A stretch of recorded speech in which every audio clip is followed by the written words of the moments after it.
Oh, Did you watch last night? They streamed for like 18 hours or something like that. It was him duo queuing at Nijackie over and over again, and the people queuing with him just refused to let Saintfish's jungle, so Saintfish just had to try to support. But the first couple games, he forgot to lock in a champion because he was too worried about runes and masteries. The next one, he locked in support Lux instead because he thought he was going middle. It was great. Oh man! And then Nijackie, he started getting tired halfway through, halfway through the stream, he's getting tired, and all he was doing is playing Ahri and missing skill shots. And all you hear in the background is you see a fight break out. Nijackie gets caught, and Saint's like, "What happened?" And Jackie's like, "Oh, I miss everything! I miss everything!" And then Saint Vicious starts cracking up, and Saint's like, "What's going on?" Jackie's like, "I miss everything!" And then the next team fight, Jackie misses a taunt, and Saint Vicious goes, "Jackie, you miss everything!" And he's like, "I know, I miss everything!" You know what time it is. Welcome to the Trinity Force Podcast. Optimus Tom, resident AP, plays mid and his styles are shady. Got a syndrome, can't nerf it. You can find him in the chat, type of worth it. And that's Hornet, stuck in evil hell. Thought it was going up, once again it fell. Never spent a single dime alone, and if you step into his jungle, expect a brawl. Ausslander, math specialist, he's precise, doesn't tolerate estimates. The man's addictive as every hero, you can tell cause his bank account's stuck at zero. And last but not least, your host Pornophobia, picks an 80 carry, and he's on ya. He's got the full mount, ground and pound, don't get excited, it's not as sexy as it sounds. That's your whole team, enjoy the podcast. Put your headphones on, we'll have a blast. We're checking email and Twitter, of course. Just don't ask us how 4 guys make a Triforce.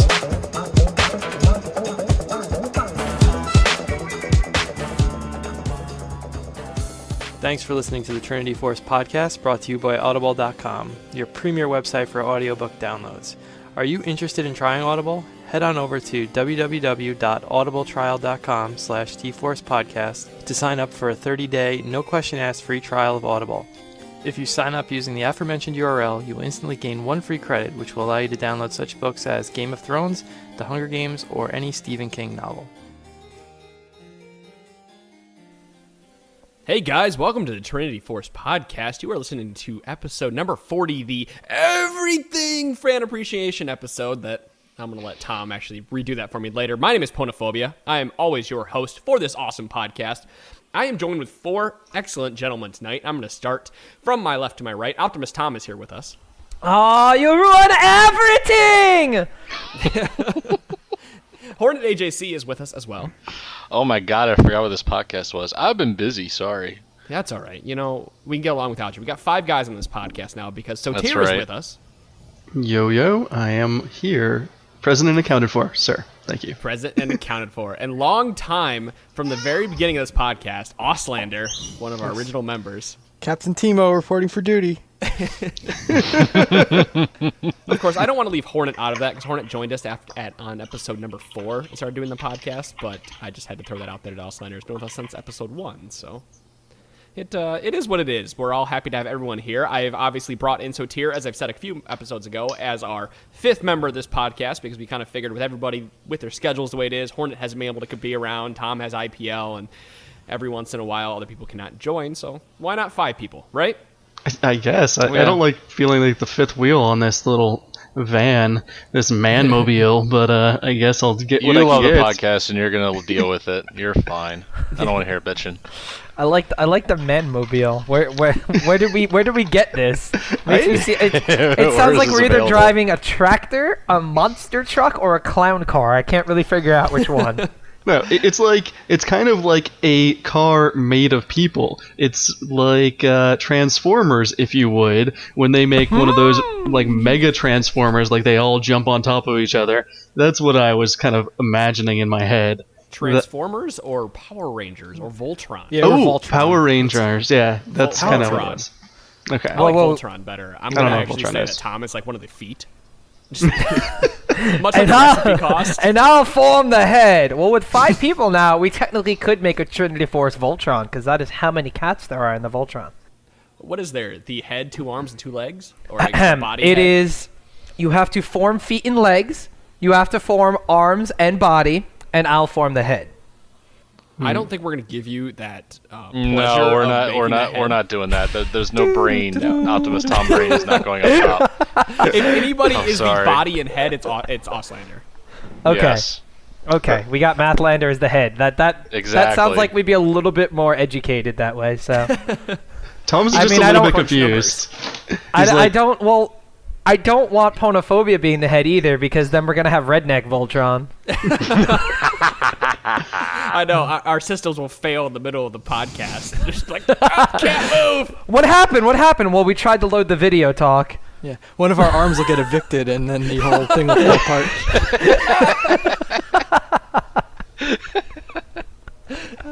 You're listening to the Voltron podcast, where we talk about who is the arm, legs, and head of the robot. By the way, a suggestion to Riot on that, because if we could get a Transformer champion, that would be freaking fantastic. That would be awesome. Like the minions come together and make this giant champion. You yeah, get really. a Like promoted that's what canyon promote minion, should minion. be. Putting like four. It requires you to have 4 minions. You put the 4 minions together, and you have like this gigantic promote minion that goes pushing down, towers and stuff. That would be awesome. Just I saying. guess that's technically what one of the super minions is, because isn't one of the caster minions or one of the melee minions on top of something? On top of this big creep? The last time I saw it, when you promote a canyon minion, it looks just like humongous, as big as a champion. So Right, no, I was thinking of the super minions, not a promoted canyon minion. It's the super minion. I'm pretty sure it's one of the... Oh yeah, he's on like stilts, and he's got like freaking wrecking balls for arms and stuff. Oh, I got you. I got So, you. guys- No, This week, we have been really delaying this episode, not because we want to, but because we've just had so many other awesome things going on. Quickly, we had MLG on last week. We had MLG Lee on last week to talk about the MLG that Optimus Tom and Monte Cristo did a fantastic job of this weekend, where we saw Zubu Blaze, Black Kiss Curse, ass. and TSM all come on. What? Kiss ass. Kiss ass, yeah. I don't need to kiss ass. I own GG Chronicles, so fuck you. That's what worries me. I don't know. Have you seen the website? I put a pretty fantastic website together today. No, it's actually really cool. I don't know. Maybe I'll give you a little more of a chance to do that. But while he's thanking MLG, you're gonna thank Ponophobia for the GG Chronicle website, where now after all the traffic was directed to us from MLG, people are gonna have a very nice and beautiful looking website to navigate, and it looks quite awesome. Yes, much better than it did. I do apologize to anyone who went to it before. I got sidetracked. I put MLG up on my large monitor, or my TV, really, my 52-inch TV this weekend. I sat back on my couch like it was football and just watched MLG all weekend on my TV. Soon you'll be able to do that. Oh, I can't wait. But I don't think we can discuss any of that. No. no, we can't discuss that. No, not now. No. Not now. Sorry. We're gonna get sidetracked, and we have Not fans now. to appease. Because it's everything the fans want. Oh my God. So, guys, you guys have been sending us voicemails, emails, texts, everything. You guys have adding us in game, playing games with us. Carrier pigeons. Carrier pigeons, smoke signals, guys on foot running across. I mean, we had one of the guys who finished the Olympics and just kept running to me with a letter when he was done, because he just wasn't done running yet. Bad joke is bad. Anyway, so continuing on, I'm going to start this podcast out with an awesome voicemail. I'm going to play it right now. It's about map awareness, so the guys know, because they're not going to be able to hear it. So here we go with that voicemail. Hey, Trinity Force Podcast. Your answering machine message has some guy named Ranhert. I don't know who that dude is. What's up with that? But I'm calling in just to ask a question. On the last episode, Ponophobia mentioned that his sort of weakest aspect of his game was map awareness. And that's really true for me as well. I have a hard time remembering to keep an eye on the minimap. So I thought I'd just ask you guys to talk a bit about that. How does one improve their map awareness? I mean, it just, besides the obvious watch the minimap, I mean, it's just, but sometimes I get so focused in on last hitting or trading or whatever I'm trying to do in lane, and I miss stuff on the minimap all the time. So I'd love to hear about that. Thanks. So to recap that real quick, he asked, how do I focus on my map awareness? A few episodes ago, before the MLG episode and the other interviews we did, I mentioned that one of my giant weaknesses of playing this game is map awareness. I'll be sitting in top lane. I'm too focused on last hitting and whatnot. And after that episode, I actually started to work on my map awareness more. And I'll just start this conversation out. The way I started working on map awareness was just to make myself aware that I need to look at the map all the time. I mean, it's as simple as that. I know it's funny. I know it's that, but like I had a conversation with Sotir, for example, after we had our ranked fives, and he said, "Hey, at 20 minutes, can you ward Baron since you're playing top lane?" And that's when I really kicked in that I'm like, I really need to pay attention to where my jungler's at, to where their jungler's at. And I really need to pay attention to where the team is at, because if I'm not warding Baron, I need to know where they're at all the times. So that's when I just started focusing I'm trying to do it every 30 seconds, look at the mini-map just to start out. I've gotten better since that point, but that's how I started out. Every 30 seconds, I look at the mini-map. And I know that's quite a long time when the game is, but that's, I think that's a good starting point. Ooh, okay, let me take this one since I did some dedicated observing at MLG this past weekend. And there's a lot of different things I've noticed between just basically figuring out where things are on the map and having map awareness. I kind of define them as two different things after this. One of the hardest things for a new player from anywhere in the MOBA scene, whether it's a Dota player, a Heroes of Newerth player, or a League of Legends player, one of the hardest things to do is have map awareness, because it means doing everything else you're supposed to do at the same time as figuring out where everyone else is on the map. It is one of the hardest mechanics for a new player to master, because it requires the most focus and the most attention. This weekend at MLG, for example, I was a dedicated observer. I didn't even have to bother talking or shoutcasting anything. All I had to do was turn my eyes to the minimap and make sure I was listening to what the caster said to make sure it was the right thing on screen. So I wanted to, before I worked this weekend, I wanted to tell people just to try going into an observer mode game, like in spectator mode, and just trying to find out what's going on the map without using directed camera and without looking at who's killing who. Just see if you knew what was going on and practice it that way.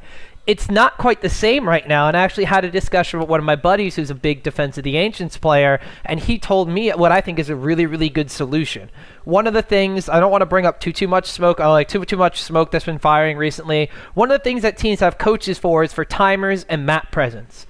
Defense of the Ancients community recently had an issue being put out where they're banning coaches from being in the booth, so you can't have them doing this. So what a lot of the players that have been doing in the 5th position, which is normally regarded as your quote-unquote support player, they've been keeping timers with a notepad. They've been doing absolutely everything, and they will literally turn themselves to the minimap and watch the enemy movements and mark them down with timers. So what I figure is, if you want to learn map awareness in League of Legends, play a support character, because you're going to have to figure out where the wards will go best in the river, where they're going to go in the tri-bush, where they're going to go, so you can keep your own area warded. But at the same time, like you said, for Ponophobia, you said that Soter was telling you when to ward Baron, and he's playing from the bottom lane position, if I'm correct, on your team, right? Playing the support character, you have to keep your AD carry alive, but most importantly, you have to be aware of who's ganking and what's going on. If you want to practice overall map awareness, I think the best thing to do is jump in a game with a bunch of your buddies, pick up the support player role, and literally just focus on figuring out what the enemy team and your team are doing with the minimap. All right, I'm going to take this because I completely disagree with this. Really? Oh yes, completely disagree with this. I'm gonna give you two things that I think absolutely make a difference as far as map awareness goes. Number one, if you play a character that has a quote-unquote global alt or long-distance ultimate, those are your TFs, your Shens, your Nocturne. Those Karthus is another one. That's a great example as well, where when you're going to use your ultimate, you have to plan it more than likely. You need to plan approximately where it's going to happen, how you're going to use it, and the situation that it brings up. I've found that, especially with a character like Shen or Karthus, you really need to know what's going on, because you could be just about miles away, but you could still affect the team fight wherever it may be, even if you're not there. And I think there's a lot of truth to that. Now, the second thing is, I believe the best place that you can learn map awareness is jungle. The reason why, you don't need to watch every single minion that you're killing or jungle creep that you're killing, because while you're doing that, that's when you pan your camera over to the other lanes and see what's going on. I know the number one thing that I try and do when I play, if I see the enemy jungler, I try and ping exactly where he is, because the rest of my team is going to be involved in their lanes. They may not know they're not probably going to know where the jungler is until he makes his first appearance. He always makes his first appearance somewhere. You have to figure out where it is, what he's doing, or where he's trying to gank, and that way, if you know exactly where he appeared, for instance, if he appeared top lane, you know that if the bottom lane knows that the enemy jungler appeared top lane, they can be more aggressive and they can make sometimes better plays. So there's a lot of things going on, but you don't need to pay attention to yourself killing jungle creeps. You can go and have map awareness everywhere else on the map and try and see what's going on. I agree with that. Well, Auslander's not going to talk ever. I think that's pretty standard, so I'll go ahead and jump in. Certainly, if you want to say anything, Auslander, feel free. There's a lot of dudes on this chat, so we have to fight for the time. Junglers and supports both have an advantage. I like what I saw TSM start doing it, and a lot of other pro teams have picked it up. They ward the Wraith Camp really early on, and that way you can keep track of the jungler for the first couple of levels, and just having that one ward there really helps protect middle, and it lets the top know approximately when they're going to get ganked. But the more you play, the better you will be at it. It's kind of a function of multitasking, last hitting and looking around on the map. But certainly supports and junglers should pay a little bit more attention, as they don't have to focus on last hitting and harassing quite as much. So they should ping around if they see anyone. Also, as you get more involved in the game, you should know when things are about to happen, when dragon fights are going to happen, when baron fights are going to happen. But more involved in that than that, okay, well, if the jungler does a regular route, top lane might get ganked at level 4, level 3 or 4 at around 3 minutes to 4 minutes. Also, if they have a Lee Sin or a Shyvana, top lane's going to get ganked at level 2 most likely. From purple side, right?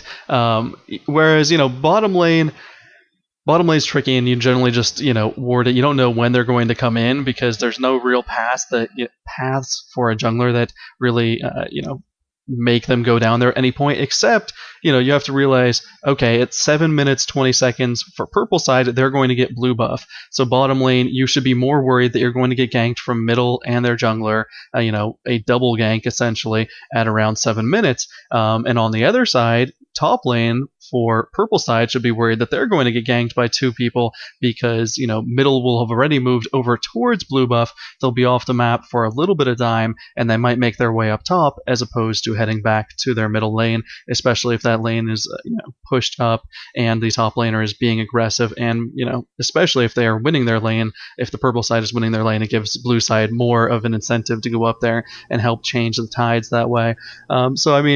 I think everyone's advice was good for different reasons. It's just a function of playing a lot, realizing exactly when everything is going to happen. But it takes a long time to get used to, no matter how much you practice it, I think. Auslander, can I ask you a question? Sure. Since I've kind of dedicated you as our team coach, obviously you can't stand there with us and watch and everything, but how, from the perspective of spectating, do you let directed camera walk you through, or are you always watching the mini map? Kind of from a coach perspective. Well, yeah, I wouldn't say I'm a coach. I usually just bounce around to whoever is kind of in the action. So I'm just kind of, free looking, and then I'll see on the mini map, maybe it looks like top lane's about to clash. I'll go up there and look. Or do you feel like that would does that translate to game? I understand that you don't really play a lot, but it doesn't. Yeah, no, not really. Because, like Sotera said, it's playing a game, it's like another layer of multitasking, because you're playing the game and then you're also sort of spectating, and it's completely different. I'm definitely not. I probably have the worst map awareness of anyone on the podcast. I rival that, and I cast. Let's challenge accepted. Let's we'll have a who's got the blinders on more match after this. By the way, I should also mention Gangplank into that, where using Gangplank's ultimate a lot of times is a function of what's going on in the rest of the map.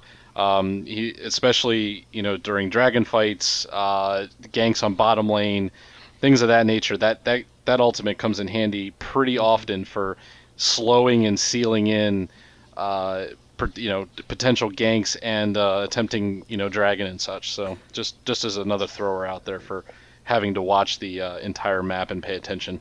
You know, Yeah. speaking of Gangplank, sorry, but like it was probably the week after Sotir had said, you know, Ward Baron at 20 minutes. I played Gangplank on a dare from Auslander because Gangplank had just got that buff to, you know, get the half your mana back when you queue a Oh, minion. that's why you fucking played him. Go figure. Yeah, I was wondering. I was like, why are we throwing games for fun? Yes, exactly. Thank you. It was a dare from Auslander. Well, it wasn't really a true dare, but Auslander was like, you're going to play Gangplank, it's going to be AP. I was like, well, I'll play Gangplank, but...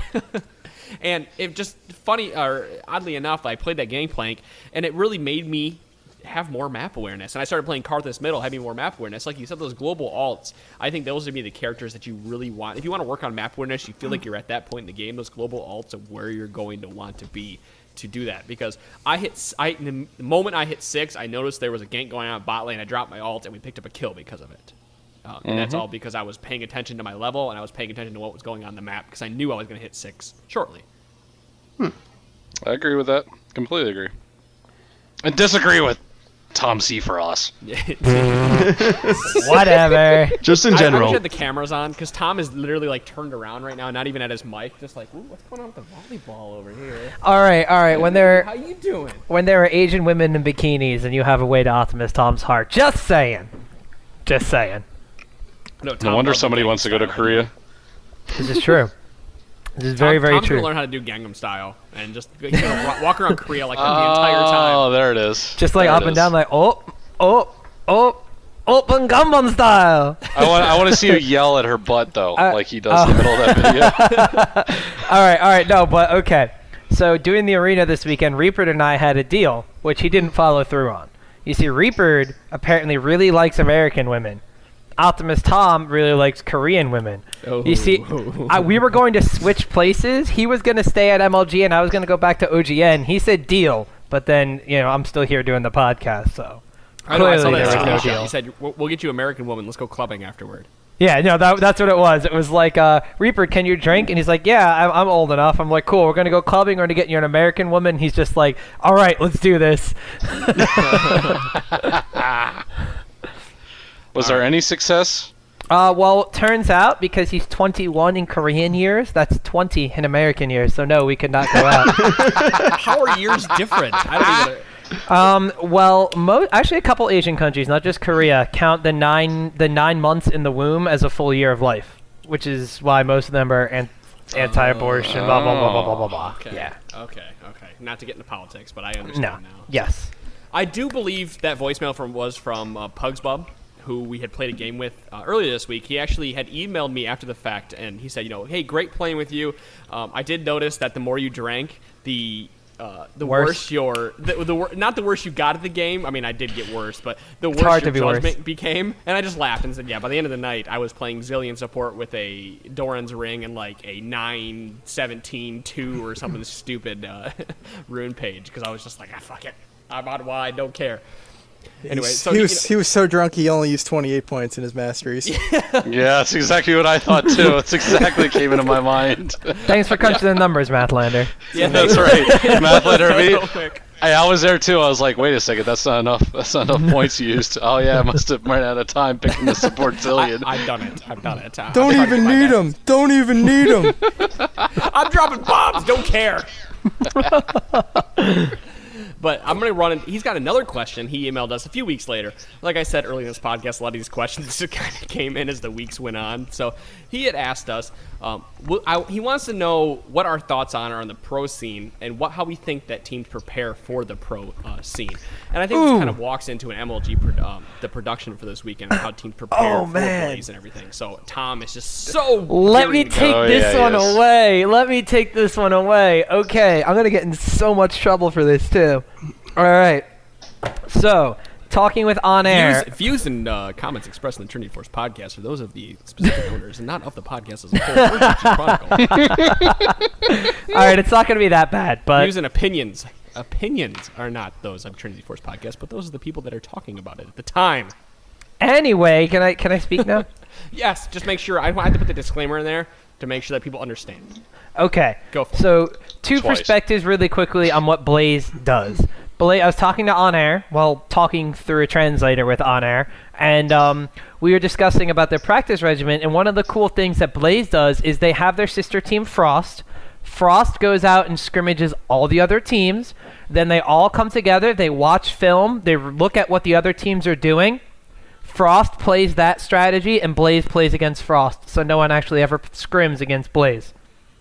Right, they don't allow Right. the team to scrim against Blaze, so they don't see Right, what we knew happens. that. They watch so much footage on the other teams, though. I was talking to Lee Chen after we did the interview that night, and he was messaging me, asking me if I had any VODs of TSM, if I had any VODs of Black, if I had anything whatsoever, because the Koreans had just landed and were asking all the people at MLG, we need footage, we need footage, we need footage. It was a Black they were looking for. Now, I was going to tweet about this earlier in the week, but I could not remember if we talked about it on the podcast or we talked about it after, and I didn't want to like release it to everybody at the time, but since it's over, we can. They were asking for VODs of Black. And they actually, you had said we can get LOL replays, and Lee was like, I don't think that is fair for everybody, because then they can get the overall view. They can, go through it like piece by piece. So, yeah, as soon as Blaze touched down, they were asking for VODs of Black so they could look over their strategy. And obviously, Black didn't do that great this last week, and Blaze just kind of walked over everybody. That's what happens when you're running 2 subs. And to be completely honest, besides spoiler alert, besides Curse, who actually were able to take a game off of Blaze this weekend, Black was probably the second closest to doing it with some of their innovative strategies. Just they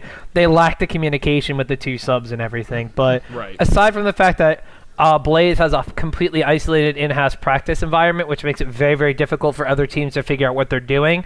They will literally, their day is divided within 3 spaces. They have scrimmaging between other teams, or scrimmaging with Frost, technically.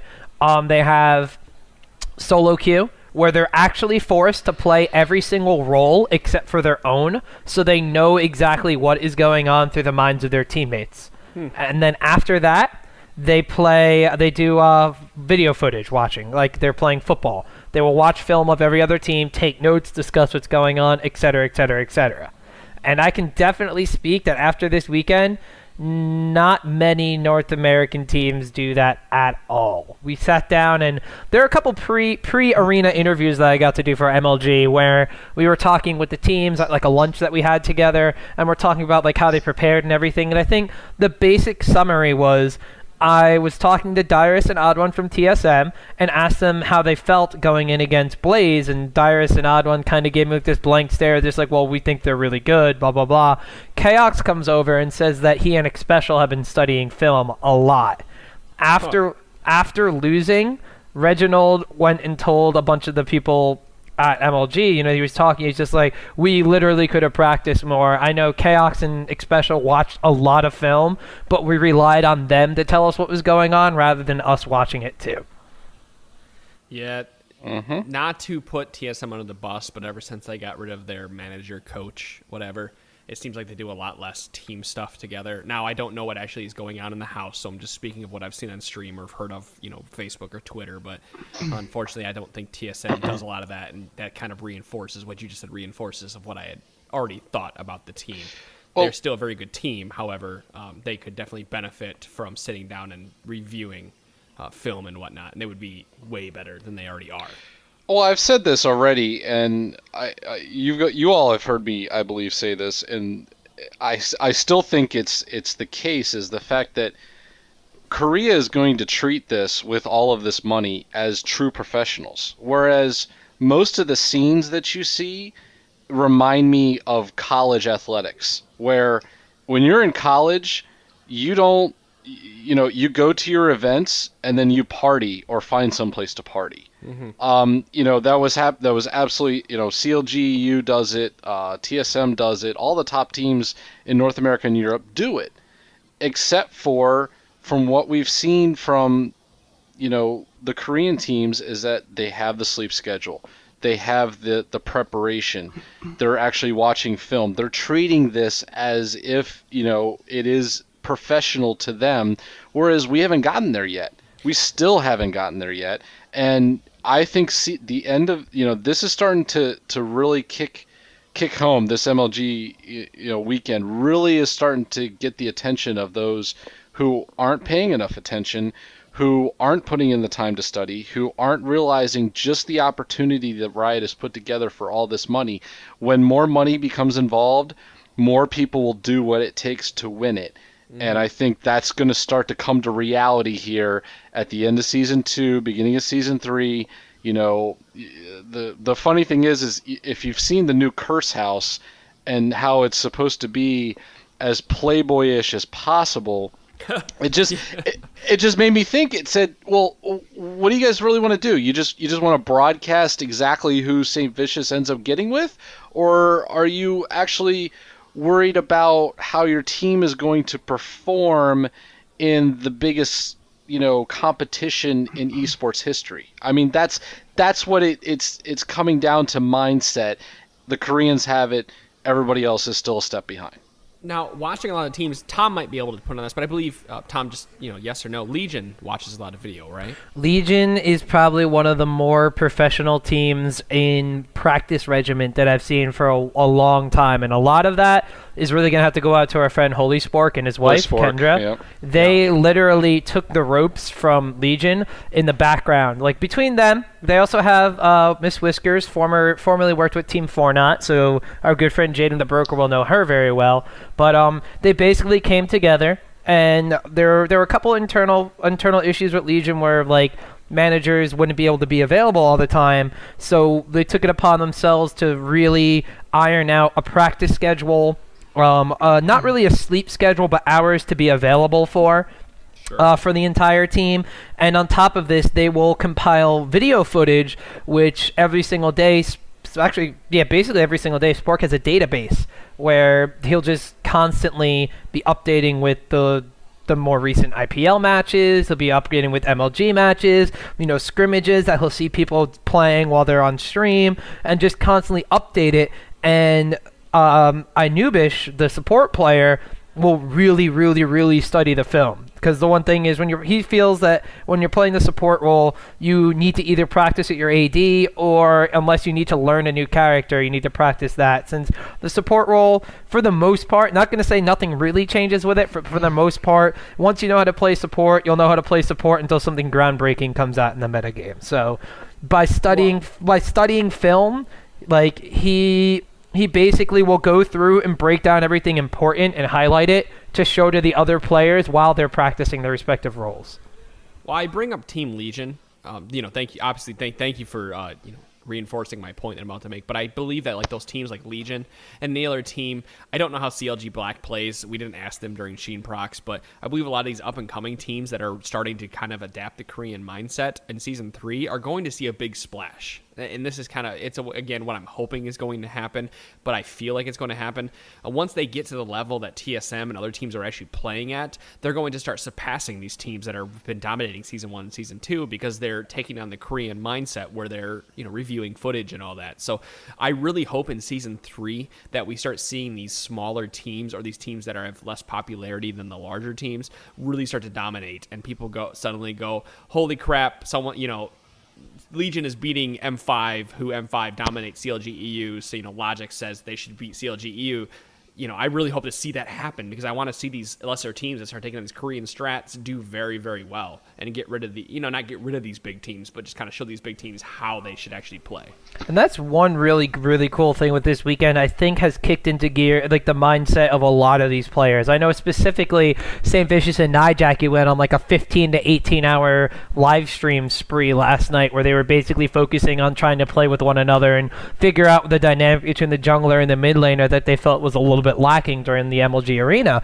TSM also, you saw the post from Dyrus and Chaos and Special, where they, instead of them being all bummed out that they lost, Dyrus is actually ecstatic. He's like, I've never been more thrilled to play League of Legends. I feel like I have a whole new game to relearn. Like, it's motivating when something like that happens. And yep.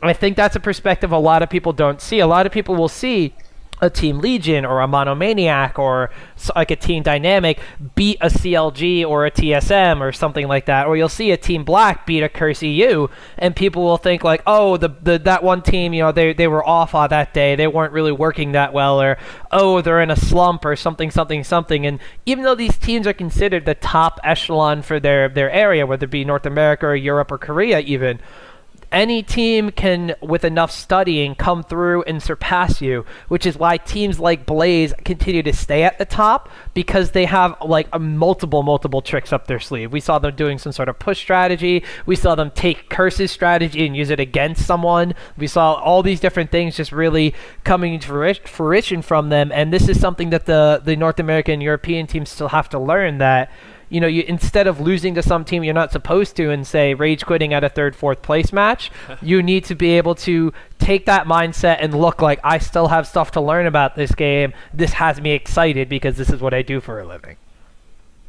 I think, you know, North American teams will shape up. Obviously, we had the big Season 3 news over the weekend, or I guess Monday very early morning, but I think that's just going to, you know, ramp everyone up, because there are people that are going to, you know, make a living off of this more so than there are now, and that's got to be exciting for everyone, and I really hope Riot sets it up so that new teams really can come to the forefront, as we've mentioning, you know, new teams with hard work, because right now, certainly there are the top teams, and they're, you know, seen as if they're in a class of their own, but there's a lot of other teams that can take sets off them, take matches off them, and they're really just, you know, a month or two of practicing to get ahead of those main teams. But, you know, how is that actually going to reflect in, do they get into these big matches? Do they qualify for these big matches? Do they have a much harder road to get into them?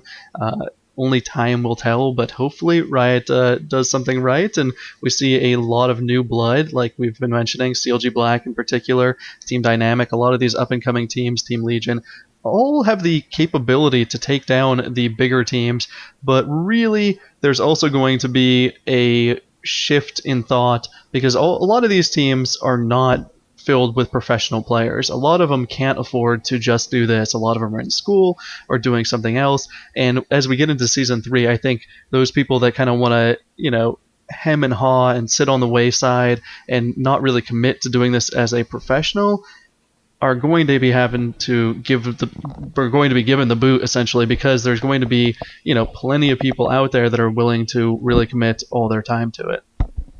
Well, we've been seeing a little bit of booting, a little bit of changing of rosters recently, with Dignitas and Fnatic got rid of it seems like a lot of support players are getting the boot, or at least leaving the team, because I know Fnatic just renounced that they're getting rid of their temporary support, and of course Dignitas did, and then Fortnite got rid of their support, and then they, you know, kind of broke up and then got back together, and it's just lots of reformatting of teams, like you had just mentioned.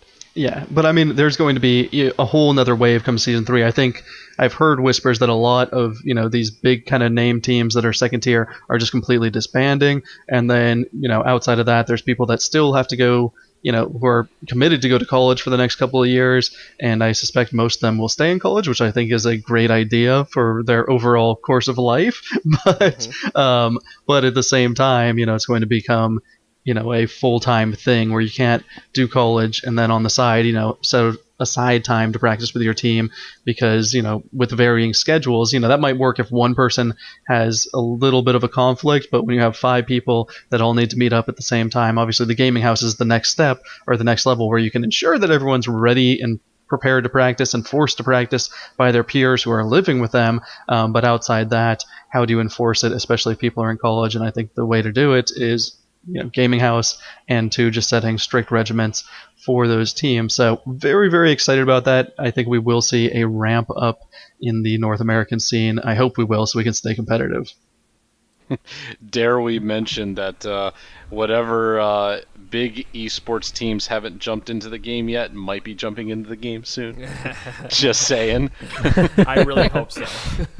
Man, I'd be ecstatic if some of the bigger organizations in North America would. I mean, to be completely honest, aside from the big ones, you know, there's all these other factions that are starting to make basically MOBA teams, which is going to be something we're going to see a lot. I mean, we have like other organizations, like Complexity was one of the first ones to do it way back in Season 1, and their roster broke up and they favored a Dota team. We've seen other organizations such as Evil Geniuses already have a Dota team that they snatched up right from the beginning.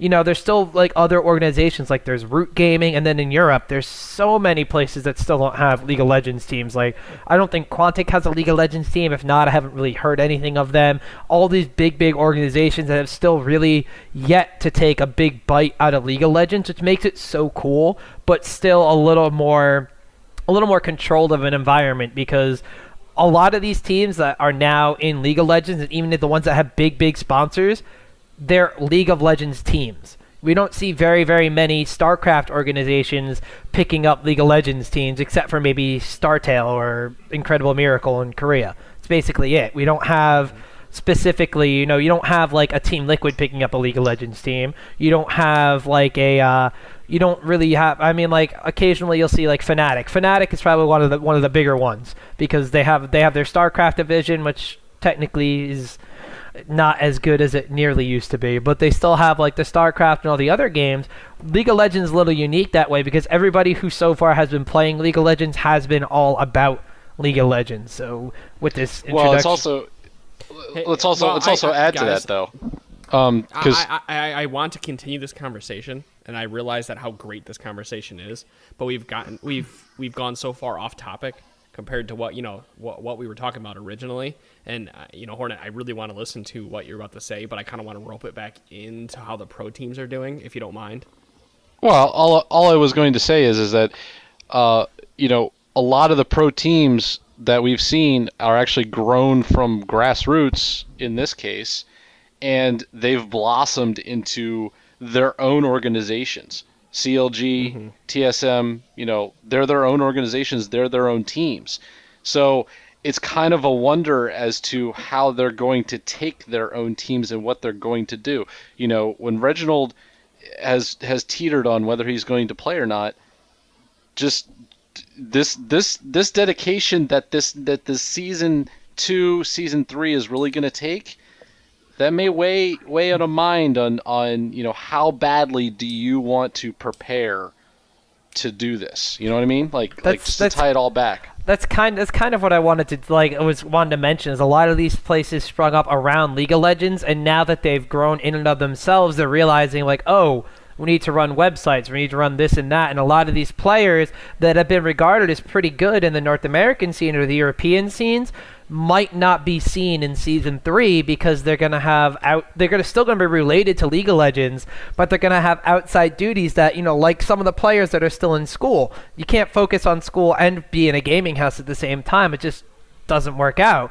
These other players, like I guess we'll focus on Reginald, because he is like the main one basically. He runs TSM and he practices with his team, but because of this, the team has to kind of work around his practice schedule, and they might not scrim nearly as often. So like you said, just with the big announcement, we're going to see a step up in professionalism from where the players are at now.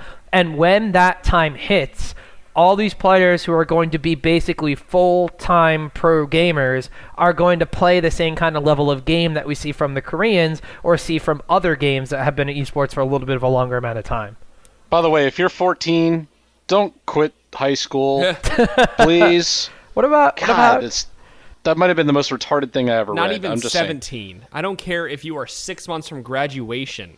Yes. Do not quit high school. Get your high school degree. At least get your high school degree with a 2.0 average. I don't care what it takes to get the degree. Get it and have it. And then go do whatever the fuck you want after that, because you need that high school degree to do anything else in life. Esports is not going to carry 99% of you to anything else.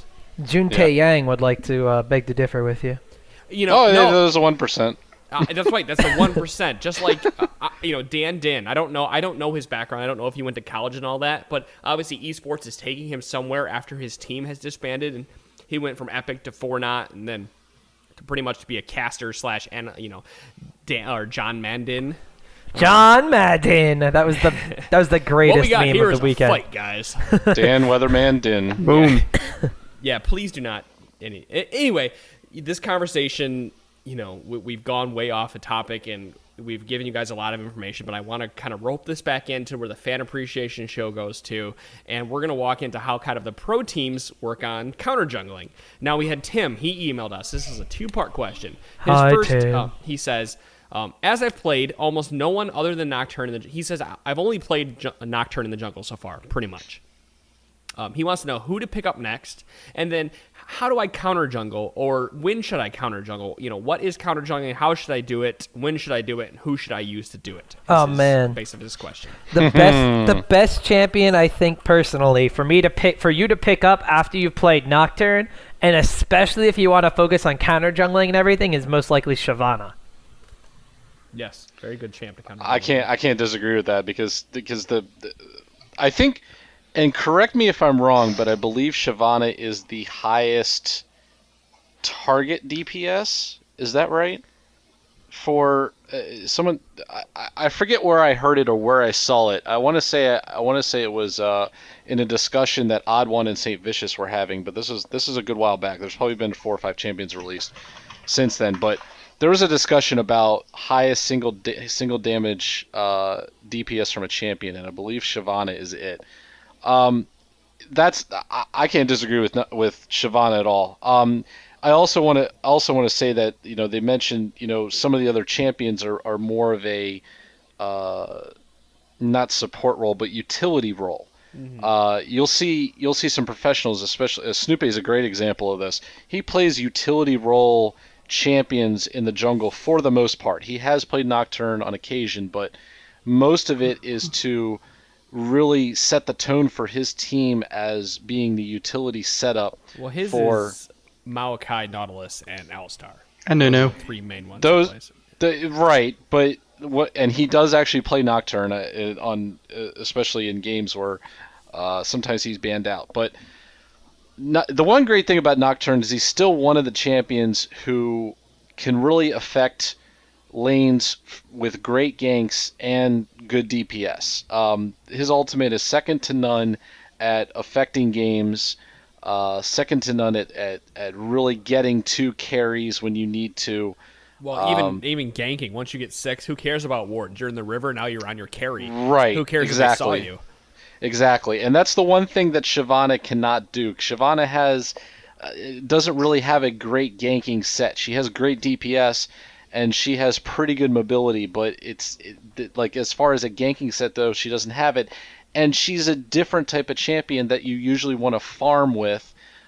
You'll go and really affect the game a different way with Shyvana than you will with Nocturne, in that you will more than likely want to pick up an early oracles. You want to clear out wards when you can, and be more of looking for the word. I guess you want to be a farming jungler, really. Yeah, you're a different kind of force when you're playing the game. Now, I play Shyvana. She's more or less my primary jungler. And when I play Shyvana, I will gank once. I will gank if I have red, and I will gank if I have exhaust up, because I run Smite Exhaust on her. Now, right. if I don't have either of those, I try not to gank and I just farm. Now, there's been games where I've been 3 levels up on their jungler just because I've had one good gank and I've ran around the map with an early oracles at 10 minutes in the game and just cleared out wards like crazy. Counter jungled their race, counter jungled their, and know when their red timer's up, because like we've talked in the past, their red is usually up, or even blue is usually up at like 720. 7:15 depending on the jungler, so you know when it's up and you can try to counter jungle it at that point with good mid play. And Shyvana's a fantastic champ for that because she's speedy. She has a lot of high target DPS, like you said, especially with her twin fang. She can take out a ward in 2 hits. And I guess, by the way, roll this in. How do you counter jungle with this Shyvana properly? Well, let me say this first. Counter jungling is an art in that you really need to pay attention to what's going on in the rest of the map to know whether you can counter jungle. And what I mean by that is, normally when you want to counter jungle deep, you normally can only if both of the lanes that are adjacent to where you're entering the jungle at are either slightly in your favor or mostly in your favor being pushed. There's also the fact that you can pay attention to where the enemy jungler appeared and then know where you can maybe enter. I do this all the time where biggest thing that I see, say I see a gank going down bottom, I'm on blue side of the map, I see a gank bottom, and I just gave, on my second round coming through, I just gave the blue buff to my AP carry. Well, I'm going to come visit I'll follow out, come visit the middle, and if there's not a gank potential there, I'm going into the race. And if I know the jungler was down there on bottom, I can go check on red timer. And if red happens to be up, well, I can probably pull it across. Especially with Shyvana, you just E across the middle, have the lizard come all the way back around to you on the brush on the other side, and then take it out. I mean, that's kind of the stuff that you're looking for.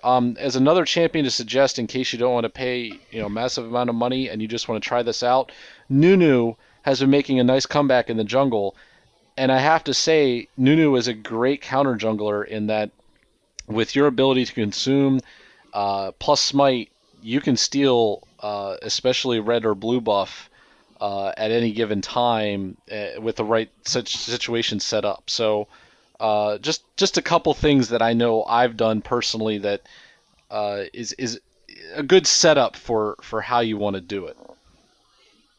Yeah, if I may. I want Sotir's opinion on this because he plays Nocturne a lot, I know. I don't play Nocturne so much. I want to learn how to play him more. I think he's a great champion. But insofar as other champions you might want to pick up, Tim, I don't know if you want to pick up one of those utility-based champions that everyone's been talking about. But you can go the same route if you want to really focus on people that can still gank really well. You can pick up Olaf, Riven. Darius is a fringe pick, and I hear all of these work really, really well. And Lee Sin is also another really great pickup. And these are, people that are kind of jungler / assassins. I think what you'll find as you get better at playing, I have no idea what level you are, but it's harder to be an assassin in the jungle because you're not going to have the items as compared to everyone else. That's why there's so many utility junglers that go, double GP10s and then, do ganks when they can, but are mainly about farming, clearing out those wards, buying oracles, and whatnot. And as you're getting into these utility roles, you have to recognize, okay, well, I'm building tank. I can't really kill their carries all on my own, but I can hopefully CC them enough to get them down. A great thing, I think, if you're really worried about counter jungling, your first trip back, go back early and buy a couple of wards. And one of the most effective counter jungling tools is stealing that 7-minute blue. And a lot of people won't be careful enough to draw it back far enough. So normally you can smite it over the wall while they're trying to let their AP middle get it. So it'll get very, very low and it will not be defended. So just place a ward in their bush, before 7 minutes. Clear out your Wraith camp, hang around there, hang near their blue buff. Essentially, when you see them start, just meander over there and smite, steal it over the wall, and then secure blue buff for your AP carry, and your AP carry suddenly has a big bonus, and you get yourself a free blue buff, which is really, really nice as well. You can do the same thing with red if that's kind of your preference, if that's the buff you want to focus on, but certainly as a jungler, buying those wards really, really helps out, and, that 7-minute blue buff steal is so detrimental to their AP carry, to their jungler as well, because you're also stealing all that experience. You're stealing 60 extra gold, and I guess you get 10 more from smite, something around there. But that's like a pretty neat trick that even pro players will sometimes mess up. They won't draw the blue golem all the way back in. They'll allow it to be stolen, not have proper ward coverage. So I always like doing that. Insofar as other countering jungling, I think we've kind of already covered that. Just, pay attention where everyone is. Make sure you don't go into a situation where you're counter jungling, but the lane closest to where you're counter jungling, you have a disadvantage on your team. Like if you're going towards their race, if your mid has no mana and their mid is full mana, just don't do it. Just back out, because suddenly if you get caught, if their jungler or even just their AP mid comes up, you're not going to get any sort of defense. Whereas, their team is full life, potentially full mana, and you can get instantly burst down, because that's always a threat. If you get caught in their jungle, you're really putting your team at a disadvantage, and not only are you going to die, but then if your AP middle comes to try to help you, suddenly he has no mana. Worst case situation, he dies. Kind of, second worst situation, he has to use flash to get out of there. Well, now suddenly he's, more at risk for ganks for the next 4 or 5 minutes. So all of these things are things that you really have to worry about. Make sure your team is stronger, and I think that's what a lot of the pro teams said about M5. Oh yeah, M5 is doing a great job of counter jungling, but it's a whole team effort. It's not just Diamond Procs running into their jungle. It's the fact that all their lanes are pushing, all their lanes are healthier, all their lanes are going to be able to respond quicker to any aggression in the jungle than the opposition is. Yeah, and I still remember, Rayman got a lot of blame for what happened in Kiev, but let me tell you, they pushed those lanes so hard, and then Diamond Prox was, or Darien, one of the two, was all over the other jungle. It was the sheer fact that they counter jungled, which destroyed Odd One, which destroyed the whole setup of aggression, and that's the. By the way, going back to tie things together, I can't wait for the most aggressive plays to be coming out, end of season 2, because I think aggression is just that far coming from Korean metagame to pushing everybody, where I think there's just going to be more and more aggression. I think it's going to make more action. I think it's just going to be much more fun to watch. I mean, Team Dynamic already, has been kind of one of the more aggressive North American teams. They kind of been billed as that. But it's all, for the longest time, for the past year and a half or so, it's been the solo laner's job to keep the, minion wave on their side. So suddenly, when you're being pushed to tower over and over, and the strategy is, oh, well, we're just going to push and just make sure the jungler's not ganking us because we're ganking him all of the time, a lot of people have trouble dealing with that. And that's, Rain Man, by our standard, by the North American standard, in those matches over in Europe, was doing the right thing. He was, keeping the wave towards his tower. He was farming at tower. He was, setting it up so the opposition could potentially be ganked. The issue was, they weren't worried about ganks because they were being aggressive, and they were going after the odd one all the time.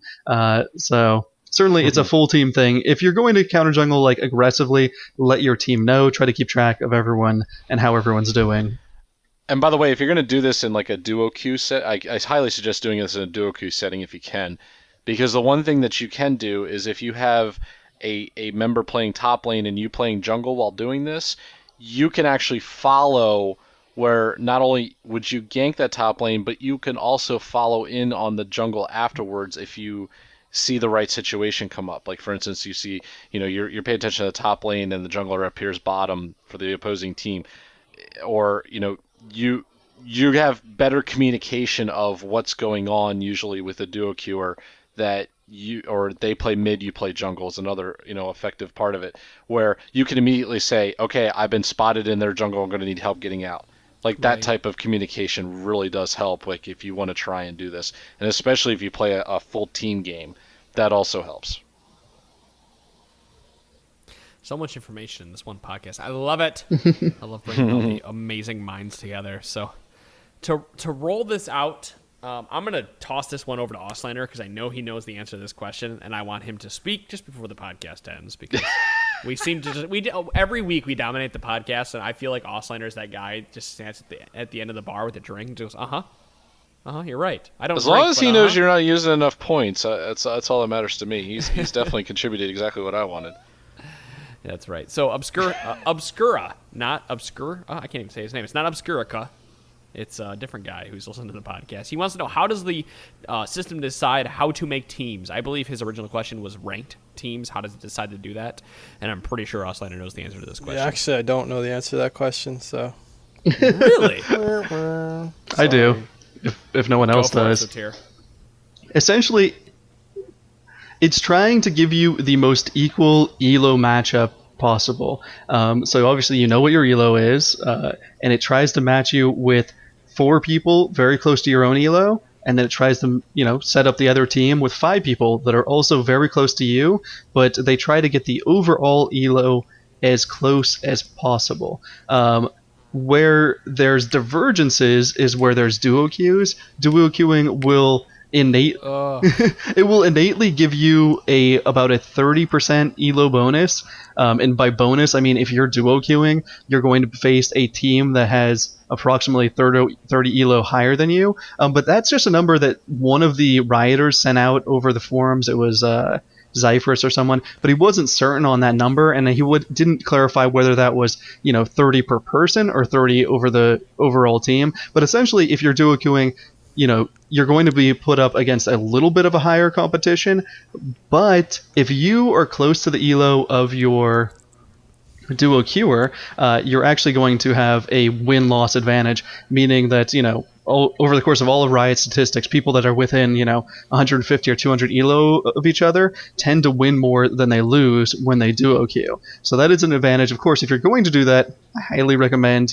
being on voice chat and whatnot, and being pretty much the same elo. I played a game this weekend, where the first pick was 1450 elo, and I was like 1420 at that time, and the last pick was 1250 elo, and it was obvious by the way that the guy played that he should not have been playing in 1450 elo and duo queuing with his friend.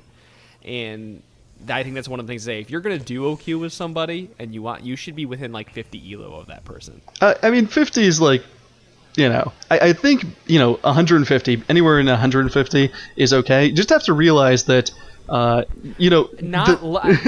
have to low elo between 1200 and 1400. There is a significant difference in how people play. Because I have drugged myself out of 1200. I made it to 1500, and I dropped about 50 points at that point, and there is a significant difference in how people play at 1200 and 1400. Now, what I've heard between 1400 and 2000, there's not that big of a difference, but there's still a difference. With the games I played today at 1400, there's a very, very, very large discrepancy between maybe 800 and 1400, and then 1400 and 200. Okay. Because the games I played today, I can tell you one thing: I've never seen a Yorick lose a lane, and I've never seen a Yorick lose a lane 0-10.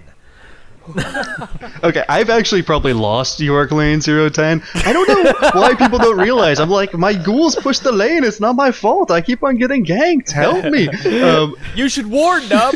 Ward the river. I Come do on, ward. you gotta be available for counter jungles. You gotta learn. Soter, do you want to play support next game so we can work on your map awareness? My map awareness is awesome when I'm support and don't have to do anything else but watch the map and decide when to engage. But when I'm top lane or mid lane, I'm like, oh, gotta farm. Oh shoot, I'm dead. But and now you know why I don't ward Baron at 20 minutes sometimes. I gotta farm. And I do want to point out, as like a big wraparound to that whole map awareness thing, one of the hardest things to do while you're trying to keep map awareness is when you see that range minion at such low HP, you're like, well, I'm Vladimir. I have a ranged attack. I could grab that guy and be out of here, no problem. And you don't look at your mini-map, and you don't see that mid lane is missing, and all of a sudden that Twisted Fate little symbol comes above your head, and all of a sudden a Nautilus grabs you from the jungle, and you're just like, I just wanted one CS. All I wanted was the one minion. Yeah. I mean, there is actually a very discernible difference between people of any elo. It's not really like 1600 to 900 or 1900 is like, indistinguishable. In fact, like, we'll be playing in 2000 elo games and everyone will complain about the 2100 elo player or the 1900 elo player or the 2000 elo player. Like, regardless, everyone complains about the lowest elos. So, I mean, certainly there is that where you don't want to be at on the losing end of the duo queue battle, but the other team probably has a duo queue that just happened to do better. I think that's how the game goes now. I think there's so many duo queues, and all the pros duo queue, and that's how they, keep on moving up, in addition to being very, very good. One final thing about how they make teams: the longer you wait in queue, essentially means that the matchmaking system is having a harder and harder time to set up the perfect matchup for you, and so you'll find bigger discrepancies if you have to wait longer in queue. If you're playing at a less peak time, then that's when you'll have a wider elo gap. And I don't know what elo you're at, but I mean those gaps can be rather large. They can be a couple hundred elo. And so that's why that's happening, just because it doesn't have enough people to draw the pool from. But essentially, you're playing with people around your own elo, and one thing that always sees me and kind of not necessarily annoys me, but amuses me, but also makes me think people are a little bit ignorant, is they're like, oh man, everyone on my team is so bad. How am I always matched up with all these bad people? Well, based on Riot's algorithms, it assumes that you are at an equal skill level of all the other people in the game, or at around their skill level. So the reason why you're matched up with these people is because that's how good Riot thinks you are. Not saying that's necessarily how good you are, because you can win and you can eventually get out of that, but that's where Riot thinks you are at that given moment. Yeah, elo is just a number. It doesn't actually mean how good you are. Right. It's just how many wins you got and how many times you got carried. Not necessarily how many times you carried the game. Anyway, I've got someone banging down my door right now, so that pretty much wraps it up for this episode of Fan Questions. Guys, if you have any kind of other feedback, you want some questions, we will have another fan episode. We are 10 episodes away. That is a little over 2 months from episode number 50 of the Trinity Force podcast, and for number 50, we're going to have to do something big. We're going to have a big guest on. We're going to have to do another fan show. I don't know what we're going to do, but if you guys have questions, Auslander will take you out and tell us how to do it. I'm just gonna say first nomination is you dancing Gangnam Style. Just saying. Me and Tom at the same time. Tom and me. Whoop, whoop. Oh man, we could do this. I've been Only if practicing. get my Kentucky internet. It'll be just in time for season 2. Anyway, Auslander, go.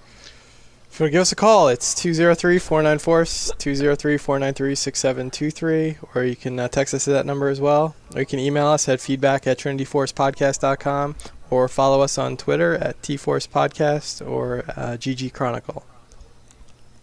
That'll do it for episode number 40, guys. I hope you enjoyed our insight this week. Of course, I am joined by Optimus Tom, Sotir, Auslander, and Hornet AJC. These are you guys who will see week to week for the Trinity Force podcast. All 5 of us will be here just to make sure that you guys get the best podcast experience possible. So we will see you next week with episode 41. Do not forget to check out Sheen Procs this week, as well as we have St. Vicious on. That'll be released on Monday. So, guys, we will see you next week. I was a sailor, commissioned to sea uncharted reaches of the Guardian Sea. I took my crew on a trip, explore this water to find there's something greater in this ocean than we all had in mind. Prepare for attack, the blue waves turn to black, and now all of my men are begging me to go back. Then I put on my suit, I get ready to dive. I look down at the water, then it comes alive.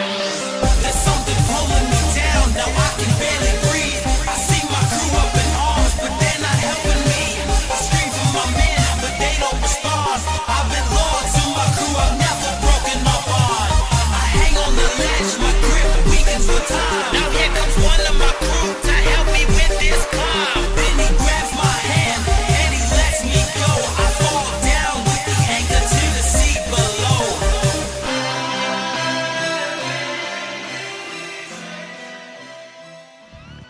The Trinity Force podcast is brought to you by ggchronicle.com. Esports news, coverage, opinion. Join the League of Legends community at ggchronicle.com.